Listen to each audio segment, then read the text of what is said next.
Welcome to studio news. இருக்கேன் யாரை பற்றி பார்க்க போகிறோம்னா, அதிமுக வழக்கில் எடப்பாடி பழனிசாமி சட்டுன்னு ஒரு பின்னடைவு சந்திக்கிறாரு.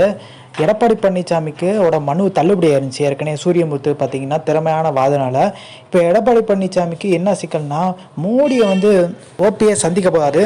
அந்த சந்திப்பு ஏற்பாடு பண்ண போகிறதே பார்த்தீங்கன்னா அண்ணாமலைன்னு சொல்கிறாங்க. இப்போ அண்ணாமலை பார்த்தீங்கன்னா ஓபிஎஸ்ஸே அப்படியே உள்ளே கொண்டு வந்துடணும், என்டிஏ கூட்டில் கொண்டு வரணுன்ற ஒரு முனைப்பில் இருக்காரு.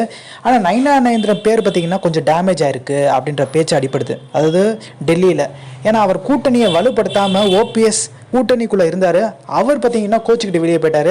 அடுத்து டிடி தினகரன் லிஸ்ட்டில் இருக்கார். அவர் பார்த்தீங்கன்னா வெளியேறதுக்கு வாய்ப்பு இருக்குது. ஏன்னா ஒரு விருந்து வச்சாங்க பார்த்தீங்களா நயினா நாகேந்திரன், அதுக்கு பார்த்தீங்கன்னா டிடி தினகரன் முறையாக அழைக்கிறன்ற ஒரு பேச்சு அடிப்படுது. இப்போ டிடி தினகரன் வெளியேறினா மிகப்பெரிய அளவில் சிக்கல் ஆயிருன்ற மாதிரி பார்த்தீங்கன்னா அண்ணாமலை யோசிக்கிறாரு. அதே மாதிரி எடப்பாடி பழனிசாமி பார்த்தீங்கன்னா நயினா நாகேந்திரன் ஒரு டீம் போட்டு தான் இதை ஓபிஎஸ்ஸை வெளியேற்றிருக்காங்கன்ற மாதிரி ஒரு பேச்சு அடிபட்டுருக்கு. ஸோ இப்போ ஓபிஎஸ் பிரதமரை சந்திச்சாருன்னா குறைக்க ஒன்றிணைந்த அதிமுக உருவாக்கினா தான் கூட்டணின்ற மாதிரி ஒரு விஷயத்தை பார்த்தீங்கன்னா முன் வைக்கிறதுக்கான வாய்ப்பு இருக்கதா சொல்கிறாங்க. இதனால எடப்பாடி பழனிசாமிக்கு மேலும் வழக்கில் சிக்கல் தான் ஏற்படுன்ற மாதிரி சொல்கிறாங்க. ஸோ அந்த இன்ஃபர்மேஷன் பிடிச்சா லைக் ஷேர்